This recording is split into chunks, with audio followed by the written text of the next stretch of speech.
오늘 우리가 본문 읽은 고린도전서 13장 7절을 다시 한번 보시면 사랑은 모든 것을 뭐하며? 참으며 모든 것을 믿으며 이렇게 되어 있습니다. 제 설교의 제목은 모든 것을 덮으며 이렇게 되어 있습니다.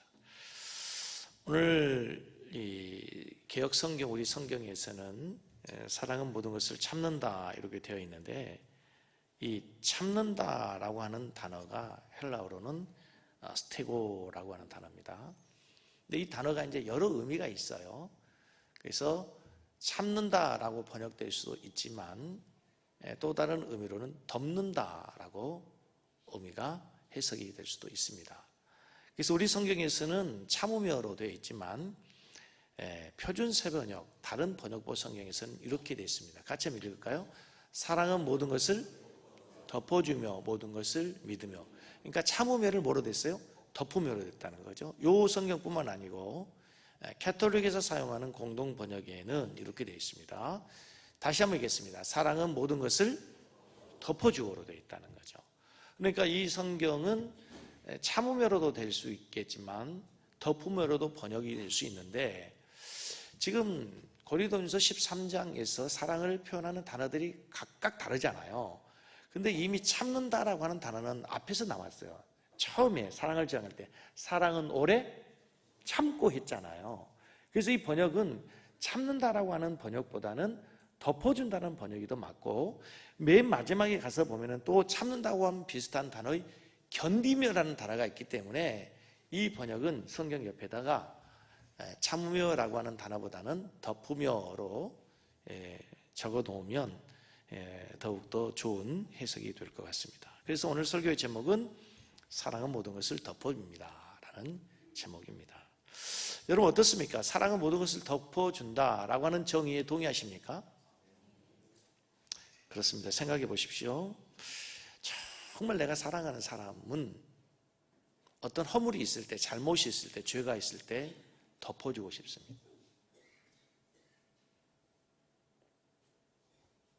세상의 사람들은 내가 사랑하는 가족, 형제, 우리의 자녀의 허물을 들추어내고 싶어 합니다. 요즘은 인터넷이 무섭잖아요. 하지만 내가 사랑하는 사람이라고 한다면 달라집니다. 어떻게 해서든지 감추어주고 덮어주고 싶어 합니다. 내 가족일 경우에, 특별히 내 사랑하는 사람일 경우에 세상 사람이 알까봐, 소문 날까봐 걱정돼서 전전긍긍하며 어떻게 해서든지 덮어주려고 하는 겁니다. 이게 사랑입니다. 덮어준다라는 말은요, 원래는 상당히 다른 의미로 따뜻한 의미인데, 덮는다라고 하는 말의 의미는 지붕을 덮는다 할 때 쓰인 단어예요. 지붕을 덮어준다? 지붕을 집에서 덮죠. 지붕이 없으면 어떻게 되겠습니까? 지붕의 기능은 두 가지 기능입니다. 첫째는 외부로부터 비바람과 눈보라, 이 모든 것들을 막아주는 역할이죠. 지붕이 없으면 어떻게 되겠습니까? 모든 비가 방으로 다 쏟아져 들어오겠죠. 눈이 다 들어오겠죠. 태풍, 몰아치는 그 바람이 방을 엉망으로 만들 거예요. 외부로부터 오는 바람, 태풍, 눈, 비, 이 모든 것을 막아주는 역할, 보호해주는 역할이 지붕이라고 한다면, 두 번째 역할은 뭐냐면 안에 있는 따뜻한 온기가 밖으로 나가지 못하도록 보호해주는 거죠. 지붕은 밖으로 비바람을 막아주고 안으로는 온기를 지켜 회복하게 하고, 그 방 안의 온기가 따뜻하게 해서 사랑의 관계가 유지될 수 있도록 보호해주는 것, 사랑이 이것처럼 지붕과 같다는 거예요. 지붕처럼 덮어준다는 거예요. 덮어준다라고 하는 의미는 무작정 모른 척하고 무시하고 넘어간다는 말이 아니라, 무조건적으로 모든 잘못, 죄도 그냥 모른 척하고 넘긴다는 의미가 아니라, 우리 모두가 다 보는 눈은 똑같습니다. 느끼는 감정은 똑같아요. 누군가가 잘못했을 때, 실수했을 때 내가 느끼는 감정을 상대방도 느낍니다. 저 사람이 느끼는 그 생각을 나도 동일하게 느낀다는 거예요. 허물, 실수, 잘못, 과오, 실패 다 볼 수 있습니다. 나만 보나요? 아닙니다. 저 사람도 봐요. 똑같이 봐요. 그러나 내가 본 그 실수를 내가 사랑하는 사람일 경우에는 다른 사람이 돌을 던질 때, 비난할 때, 그 사람을 향해서 공격할 때 내가 지붕이 되어서 막아주는 거예요. 함께 돌을 던지는 게 아니에요. 함께 비난의 화살을 쏘는 것이 아니라 내가 지붕이 되어서 그 사람의 공격을 막아주는 것, 그게 사랑이라는 거예요. 같이 비난하고 손가락질하고 정죄하는 것이 아니라 내가 그를 사랑하기 때문에 그 사람의 지붕이 되어주는 거예요. 모두가 그 사람의 실패를 봅니다. 동일하게 분노를 느낄 수 있죠. 그러나 나는 그 사람을 사랑하기 때문에 그 사람의 아픔을 같이 느끼면서 그를 향한 비난, 비바람, 폭풍을 막아주고 안으로는 그 사람이 살아날 수 있도록, 다시 힘을 낼 수 있도록 위로해주고 손잡아주고 온기를 지켜주는 것, 온기를 북돋아주는 거기에 사랑이라는 거예요. 그래서 저는 지금까지 사랑의 정의가 너무 좋죠. 다 오래 참고 온유하고 시기하지 않고 무례히 행하지 않고, 다 좋은 정의지만 설교를 준비하면서 나름대로 제일 은혜 받은 가장 좋은 정의가 오늘 저는 사랑을 모든 것을 덮어준다는 이 정의 같아요. 보십시오, 여러분. 최초로 하나님의 사랑이 나타난 곳이 에덴 동산에서 어디입니까? 아담과 하와가 범죄했습니다. 하나님의 금단의 실과를 먹었습니다. 하나님과의 약속을 어겼습니다. 불순종했습니다. 그에게 찾아온 것이 뭐였습니까? 두 가지였습니다. 첫째는 두려웠습니다. 그렇죠? 나무 뒤에 숨었습니다. 그리고 뭐였습니까? 갑자기 자기의 수치가 드러났습니다. 부끄러웠습니다. 그 수치를 가리기 위해서 뭐로? 무화과 잎으로 가렸습니다. 그러나 하나님 보실 때에는 그 무화과 잎으로 가린 수치가 얼마나 가겠어요? 햇빛에, 바람에 금방 말라버릴 거 아니겠습니까? 그래서 하나님께서 덮어주죠. 무엇으로 덮어줍니까? 가죽옷으로 덮어줍니다. 햇빛에도 비바람에도 끄떡없는 오래가는 수치가 드러날 수 없도록 하나님께서 아담의 허물을 덮어주는 사랑이 에덴 동산에서 인간에게 최초로 베풀어 주시는 하나님의 사랑이라는 거예요. 그러나 여러분, 이 사랑의 극치, 덮어주는 사랑의 극치는 바로 예수님의 십자가에서 완성이 되고 극치로 보여주게 되죠. 예수님께 십자가에 죽으신 이유가 뭐예요? 우리 죄 때문이죠. 우리 죄를 용서하기 위해서, 다른 말 우리 죄를 덮어주기 위해서, 우리가 지은 죄를 덮기 위해서 주님의 겉옷을 벗겼습니다. 우리가 은밀하게 지은 죄를 덮기 위해서, 우리가 속으로, 우리의 마음속으로 지은 죄를 덮기 위해서 주님께서는 속옷까지도 벗어 우리의 허물을 덮으신 거예요. 이것이 바로 하나님께서 우리에게 보여주신 사랑이에요. 아담을 덮어주시고 십자가에서 예수 그리스도의 그 겉옷으로, 속옷으로, 피로 우리를 덮어주시는 하나님의 사랑이 바로 덮어주는 사랑이라는 사실을 믿으시기 바랍니다. 그런데 여러분, 현대인의 인간관계는 굉장히 비상성입니다. 사람과의 관계에서 10년, 20년 살다 보면 다 상처를 받죠. 40년, 50년 살다 보면 상처가 깊이 배어서 사람 관계에 상처 없는 사람 아무도 없습니다. 모두가 다 상처를 안고 살아갑니다. 그래서 내린 결론이 있습니다. 깊이 사귀지 말자.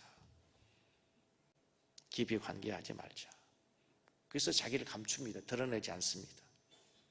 아닌 척, 깨끗한 척, 강한 척, 없는 척. 연기를 하는 거죠. 서로 엮이기를 싫어하고 다른 사람의 관계를 매질하고 멀리서 그저 바라만 보려고 합니다. 그 교회도 대형교회로 성도들이 몰리는 이유가 무엇입니까? 물론 대형교회가 은혜롭죠. 대형교회 목사님들 설교도 잘하고 찬양도 잘하고 교회 시스템도 잘 되어 있고 다 좋을 수 있습니다. 그러나 더 중요한 이유가 있습니다. 꼭 그 교회 설교를 좋아서가 아닙니다. 익명성입니다. 굳이 11조 내지 않아도 되고 주일 성수하지 않아도 누가 나에게 전화 오지 않고 간섭하지 않고 내 얼굴을 모르니까 그냥 기둥 뒤에 있다가 축도 끝나면 잽싸게 내려가고. 우리 교회는 기둥을 없애버렸어요. 농담이지만 익명성이에요. 익명성. 자기를 드러내지 않아도 얼마든지 신앙생활이 가능한 거예요, 여러분. 그러다 보니까 뭐가 문제냐면 자신의 문제를 드러내지 않으려고 하다 보니까 정작 자신의 문제를 드러내고 도움을 구하고 중보 기적을 요청하고 상담해야 되는데, 신앙의 영적 지도를 받아야 되는데 받지는 못하는 거예요. 문제 생기면 혼자 해결하다 보니 해결되지 않고, 거기서 해결되지 않으니 또 다른 곳으로 옮기고. 여러분, 그런 한 가지 중요한 것은 사람에게는 감출 수 있을지 몰라요. 사람에게는 보이지 않을 수도 있지만 하나님 앞에서 우리 자신을 감출 수가 없습니다. 사람에게는 드러내놓지 않을 수 있지만 하나님 앞에 드러내놓지 않으면 내 안에 끓고 있는 그 분노와 아픔과 상처, 끌어오는 그 어떤 마음속에 애타는 그 심정을 해서 우리의 속이 타고 마는 거예요. 속병이 되고 마는 거죠. 우리 신앙생활은 여러분, 제가 계속해서 금요철 예배 때, 수요예배 때 강조하는 관계입니다. 관계, 교제입니다. 하나님과의 관계, 성도의 관계, 이게 신앙생활이에요. 관계를 맺지 않고는 신앙생활을 할 수 없습니다. 좋은 신앙이 될 수 없습니다. 좋은 신앙 될 수 없고 좋은 교회 생활 할 수 없어요. 관계입니다. 제가 지지난주 설교에 그렇게 얘기했잖아요. 그런 설교했잖아요. 성공한 사람들의 가장 결정적인 게 뭐냐? 실력보다 더 중요한 게 사람과의 인간관계다. 인간관계. 사람은 사회적 동물입니다. 만나면서 부딪히면서 살아가게 되어 있어요. 근데 부딪히는 걸 두려워해요. 그러나 여러분, 상처 때문에 사람을 두려워하지 마십시오. 사람의 만남을 두려워하지 마세요. 만남을 두려워하지 말되 사람을 만날 때 하얀 보자기 하나를 준비하세요. 상대방이 허물 범을 때마다 그 허물 위에 보자기를 덮는 거예요. 그 보자기로 덮고 그 허물을 보지 않는 거예요. 허물을 허물대로 보고 드러내면 자기나 상대방이나 견딜 수 없습니다. 관계가 이루어질 수가 없는 거예요. 상대방의 가시가 보일 때마다 날카롭지 않도록 하얀 헝겊으로, 하얀 천으로 덮는 거예요. 그래도 가시가 찌르면 하나를 더 덮어요. 그래도 또 덮으면, 또 찌르면 하나를 더 덮고 또 덮고 덮어서 가까이 할 수 있을 때 거기에서 주어지는 하나님의 은혜가, 성도의 교제가 더욱더 따뜻하고 아름다워지게 될 줄로 믿습니다. 지금 계속 사랑은 덮는 거라 얘기했어요. 여러분, 하나님의 사랑이 얼마나 덮는 것으로 우리에게 보여주는지 법궤 사진을 한번 보여주시면요, 구약 성전에서 가장 중요한 게 뭐냐면 이 법궤죠. 이 법궤 이름을 또 다른 언약궤라고 하잖아요. 언약궤. 이 하나님의 언약궤에는 세 가지의 물건이 들어있습니다. 여러분 보시기에 오른쪽에 보이는 것이 율법 돌판, 그렇죠? 십계명이 있고요. 그리고 아론의 쌍난 지팡이, 그리고 만나입니다. 근데 이 세 가지를 왜 하나님 법궤 안에 넣으라 했냐면 이 세 가지 이스라엘 백성들의 대표적인 죄악을 상징하는 거예요. 율법은 하나님께서 주신 율법을 어기고 그들이 늘 불순종하잖아요. 율법을 범한 죄예요. 아론의 쌍난 지팡이는 모세에게 아론에게 권위에 도전했다가 하나님이 그 권위에 도전한 이스라엘 백성들을 심판하는 권위에 도전한 죄악이에요. 만나는 여러분 매일매일 아침에 눈을 뜨면 기적과 같이 만나와 매출하게 말입니다. 얼마나 감사합니까? 그런데 감사하지 못하고 불평한 죄, 이 이스라엘 백성들의 죄, 대표적인 죄악을 상징하는 것을 법궤 안에 넣었습니다. 이 죄를 보고 하나님은 이스라엘 백성들을 심판해야 되잖아요. 그래서 하나님 보지 못하도록 뭐예요? 뚜껑을 덮어요. 그리고 그 뚜껑 위에는 그룹들이, 천사들이 있죠. 근데 여러분, 여기서 가장 중요한 게 뭡니까? 여러분, 이 법궤에서 손잡이입니까? 안에 있는 돌판입니까? 무엇입니까? 뚜껑입니다. 법궤에서 가장 중요한 게 뭐라고요? 뚜껑이에요. 뚜껑에 이름이 있어요. 뭐죠? 시은소라고 합니다. 뭐라고요? 시은소. 말 그대로입니다. 베풀시 은혜은 하나님의 은혜가 베풀어지는 장소. 왜 두께가 덮개가 왜 하나님의 은혜가 베풀어지는 것입니까? 저것으로 덮고 거기에 이스라엘 백성들이 지은 죄를 위해서 제사장들이 와서 피를 뿌립니다. 거기에서 용서함 받는 거예요. 죄가 있어요. 근데 죄를 덮고 있잖아요. 죄를 덮고 있단 말이에요. 이스라엘 백성들이 죄가 없어진 게 아니에요. 죄가 있어요. 그런데 죄를 덮어놓아 하나님의 죄를 보지 않는 것. 그래서 하나님의 은혜가 베풀어 주시는 거예요. 그게 시은소예요. 시은소. 덮어주는 것. 여전히 죄가 있음에도 불구하고, 여전히 이스라엘 백성들이 불순종하고 권위에 도전하고 하나님께 감사하지 못함에도 불구하고 하나님이 그걸 덮어놓으신 거예요. 용서하기로 작정하신 거죠. 그게 하나님의 사랑이라는 거예요. 이것을 베드로전서 4장 8절에 이렇게 말씀합니다. 같이 읽습니다. 무엇보다도 열심으로 서로 사랑할지니 사랑은 허다한 죄를 덮느니라. 다시 한번 이번 주 우리에게 주신 말씀으로 다시 한번 읽습니다. 무엇보다도 열심으로 서로 사랑할지니 사랑은 허다한 죄를 벗는. 무엇보다 열심으로 돈을 벌지니 아니고 무엇보다 열심으로 서로 사랑할지니. 사랑은 뭐예요? 사랑은 뭐 한다고요? 사랑은 허다한 죄를 덮는다잖아요. 사랑은 상대방이 좋지 못한 점은 덮고 좋은 점만 보려고 노력하는 거예요. 여러분, 사람은 참 이상해요. 내가 사랑하는 사람인데요, 좋아하는 것만 갖고 있어 얼마나 좋겠어요. 처음엔 좋은 점만 보여요. 그래서 사랑한다고 고백하고 결혼해서 살다고, 부모님이 반대하면 나 저 사람 아니면 나 결혼 안 한다고, 못 산다고, 죽어버린다고 그래요. 그러다가 살다 보면 이제 눈에 콩깍지가 벗겨지죠. 그러면 그놈 때문에 못 살겠다고 그러는 거예요. 언제는 그놈 아니면 못 살겠다더니 이제 그놈 때문에 못 살겠다는 거예요. 사람은 두 가지를 가지고 있어요. 장점만 갖고 있으면 얼마나 좋겠어요. 장점과 단점을 같이 장점과 단점을 동시에 갖고 있단 말이에요. 장점과 단점을 동시에 갖고 있는 모순적 존재란 말이에요. 그러나 사랑은 뭐예요? 좋은 점만 보는 거예요. 장점만 보는 거예요. 그럼 허물이 보이지 않아요. 장점을 크게 보면 허물이 덮어지는 거예요. 없어지는 게 아니다. 사랑은 허다한 죄를 없앤다 아니잖아요. 사랑은 허다한 죄를 뭐 한다고요? 덮는다잖아요. 콩깍지가 쓰일 때 안 보이는 것처럼. 잠언서에 똑같은 말씀이 있어요. 잠언서 10장 12절 다시 읽습니다. 미움은 다툼을 일으켜 사랑은 모든 허물을 계속해서 뭐냐면 사랑은 죄를 가리운대요. 덮는데요. 우리나라 전래동화에 꼬마 신랑 이야기 있죠. 그 어릴 때 우리가 들었던 이야기. 아주 유치한 이야기지만 아주 중요한 이야기인데요. 어떤 처녀가 이제 8살밖에 안 된 꼬마 신랑하고 결혼하게 됐습니다. 옛날 고대 우리 사극 보면 그런 얘기 있잖아요. 그런 거 있잖아요. 이제 아주 꼬마 신랑하고 나이 든 처녀하고 예쁜 처녀하고 결혼을 했어요. 근데 이 나이 어린 신랑이 보니까 철이 없죠. 아직 어리죠. 7살, 8살밖에 안 된 꼬마 신랑이 뭘 하겠어요. 신랑으로서 뭐 남자로서 무슨 역할을 할 수 있겠습니까? 시도 때도 없이 섹시면 사과 달라, 배 달라, 감 달라, 꽃감 달라 그런단 말이에요. 놀아달라, 업어달라. 귀찮아 죽겠어요. 서방님 많이 됩니다. 없습니다. 해도 안 된 어느 날 부엌에 와가지고 누룽지를 달라는 거예요. 누룽지가 없는데 갑자기 밥을 하고 있는데 어떻게 누룽지를 줄 수 있겠어요. 그래서 화가 나가지고 그냥 들어서 지붕에 올려버렸어요. 지붕에 올려놓으니까 이제 너무 무서워서 내려달라고 울고 있는데 갑자기 그때 누가 와요? 호랑이 같은 시어머니가 저기서 오는 거죠.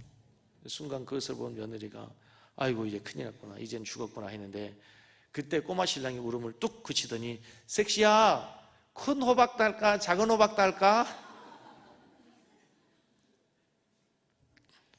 자기 허물을 덮어준 꼬마 신랑이 얼마나 고마워요.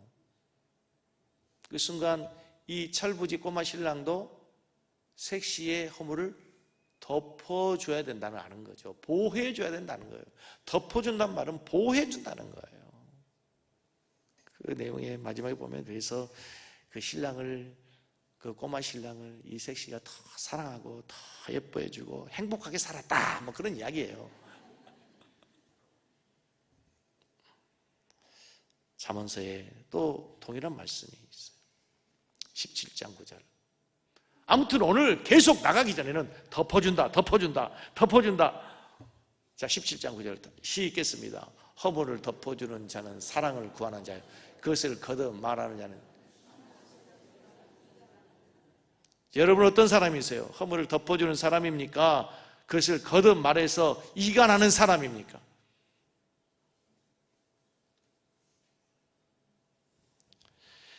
잘 들어보세요. 여러분, 아무리 그것이 사실이고 정확한 판단일지라도 허물이 드러나는 것을 기뻐하는 사람은 없습니다.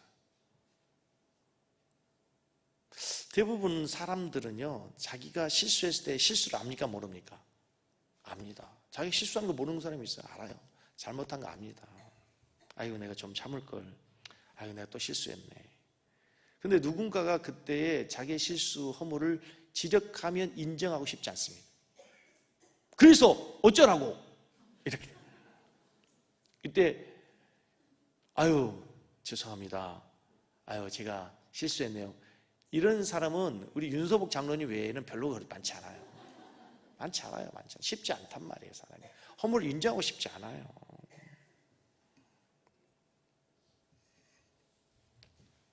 상사의 허물을 항상 꼬치꼬치 따지는 부하 직원이 있었습니다.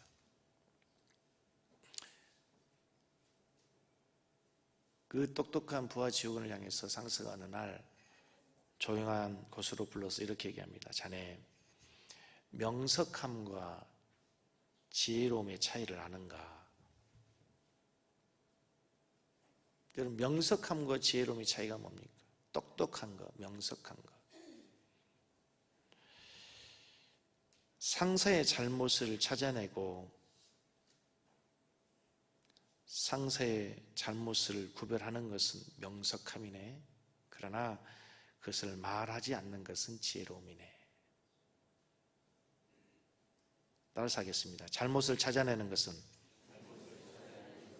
명석함이고 그것을 말하지 않는 것은 지혜로움입니다. 성경에서는 우리가 명석한 자 되라 말하지 않고 지혜로운 자가 되라며, 지혜로운 자가. 여러분, 누구든지 지적받는 것 좋아하는 사람 없어요. 자기가 설령 잘못했다 할지라도. 특별히 아랫사람이 윗사람을 지적할 때는 더더욱 자존심 상하죠. 그런데 한 가지, 여러분, 위에 있는 지도자는 늘 외롭습니다. 중요한 것을 결정해야 되고, 또 그 길을 간다는 것은요, 고독한 거예요. 설령 그 단체와 조직이 작다 할지라도 가장 작은 가정에서도 리더인 가장인 아빠는, 남편은 늘 고독합니다. 남편은 늘 고독해요.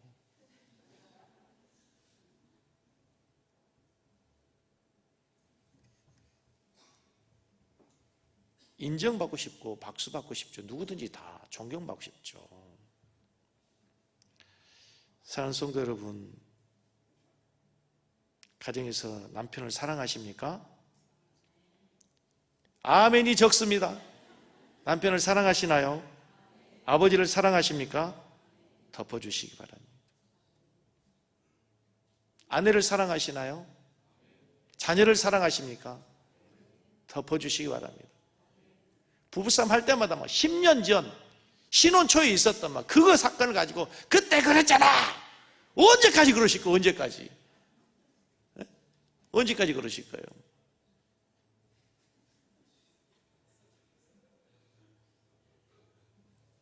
여러분, 목사를 사랑하십니까?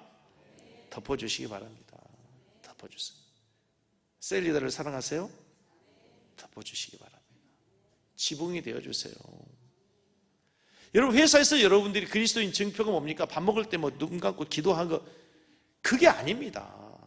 여러분이 그리스도인한 증표는 너희가 사랑하면 이로써 너희가 내 제자인 줄을 알리라. 사랑할 때 우리가 그리스도인한 증표라는 거예요, 여러분. 다시 말하면 여러분의 회사에서 그리스도인한 증표는 뭐예요?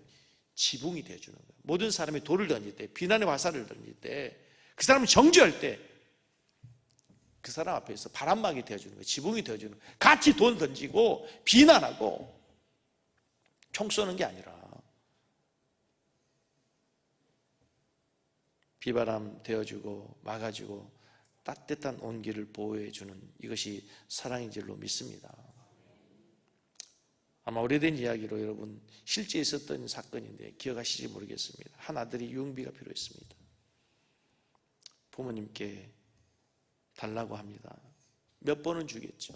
반복됩니다. 도가 지나칩니다. 한계에 다다랐습니다.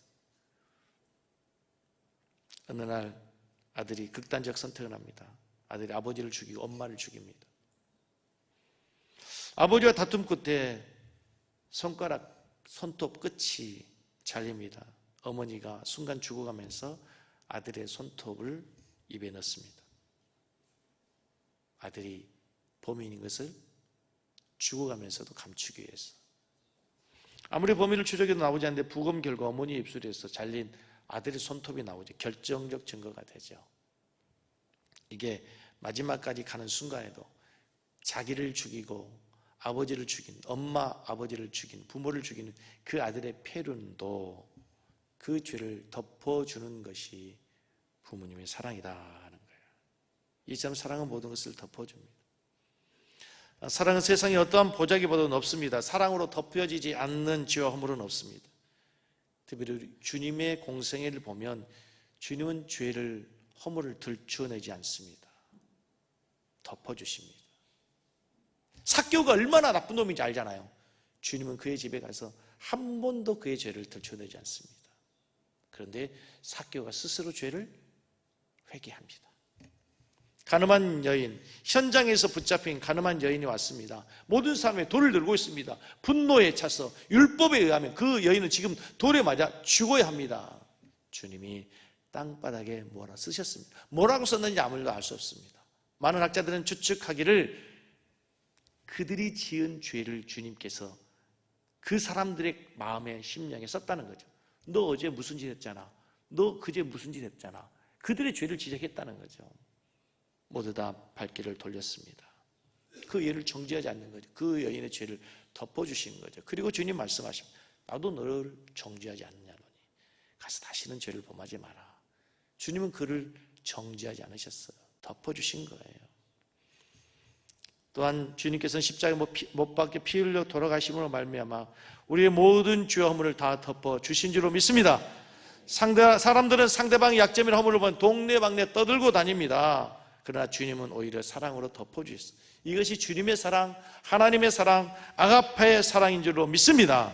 주님께서 우리의 죄와 허물을 다 덮어주셨기 때문에 이제 우리가 죄인의 신분에서 의인의 신분으로 변화된 거예요. 만약 우리가 주님처럼 모든 것을 덮어주는 아가페의 사랑을 실천하는 자들이 된다면 우리의 가정에서, 우리의 교회에서, 우리의 셀에서, 여러분의 직장에서, 여러분의 삶의 공동체에서 더욱더 풍성한 사랑, 아름다운 사랑이 실천될 줄로 믿습니다. 덮어주는 사람이 되길 바랍니다. 모든 것을 덮어줄 수 있는 아가페의 사랑을 실천할 수 있는 실력 있는 사랑꾼들이 되시기를 주의 이름으로 다시 한번 간절히 축복합니다.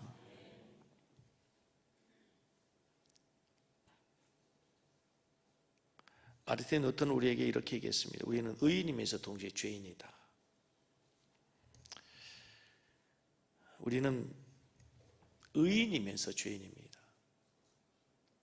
우리는 평생 죄인으로 삽니다. 내 안에 있는 죄와 세상의 유혹은 여전히 내가 구원받았음에도 불구하고 십자가의 은혜를 알면도 불구하고 여전히 우리 안에 죄가 있습니다. 그럼에도 불구하고 우리가 어떻게 하나님 앞에 설 수 있습니까? 어떻게 죄인인 우리가 하나님을 아버지라 부를 수 있습니까?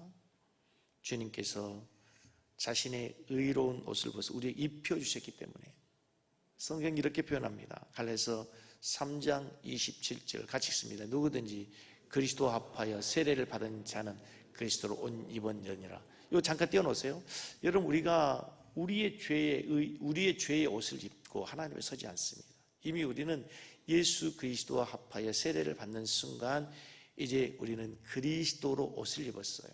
우리의 죄악을 덮는 그리스도로 옷을 입은 그리스도의 옷으로 우리의 허물을 덮은 자 되어 우리가 의인이 된 줄로 믿습니다. 그러나 여러분 이제 우리가 하나님 앞에 나올 때 긴장을 놓치지 말아야 돼요. 우리가 살아있는 동안에 죄인이지만 이 사실이 우리가 구원받았다는 사실, 그리스도의 의의 옷을 입었다는 사실로 인해서 우리는 하나님 앞에 당당히 나아갈 수 있어요. 그러나 그럼에도 불구하고 또 우리는 매일 범죄합니다. 실수합니다. 넘어집니다. 그래서 우리는 순간순간 그리스도를 의지하고 주님의 십자가 앞에 나아가서 하나님의 은혜를 구하는 자가 되어야 되며 십자가 없이는 살 수 없다고, 하나님의 은혜는 살 수 없다고, 은혜 없이는 살 수 없다고 우리는 고백할 수밖에 없는 연약한 존재들인 것을 믿습니다.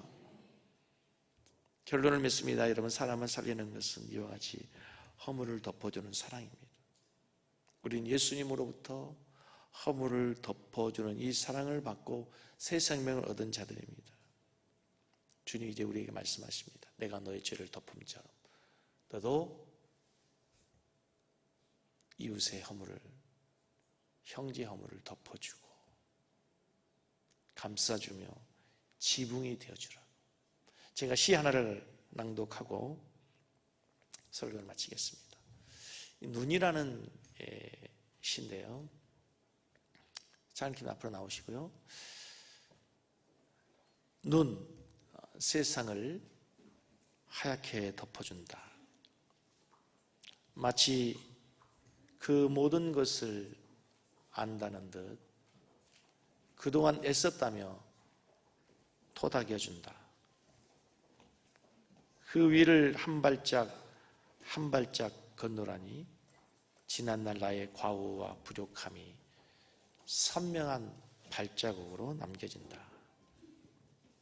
뒤돌아보니 그마저도 소리 없이 덮어준다. 나도 그 누군가에게 눈 같은 사람이 되고 싶다. 여러분, 온 세상 얼마나 더러운 게 많습니까? 얼마나 추악한 것이 많습니다. 하얀 눈이 내립니다. 우리가 어릴 때 시골에서 자랄 때 밤새 내린 눈이 온 세상을 하얗게 덮어놨습니다. 그게 우리가 살아온 삶의 과거인데 우리가 눈 위를 걷습니다.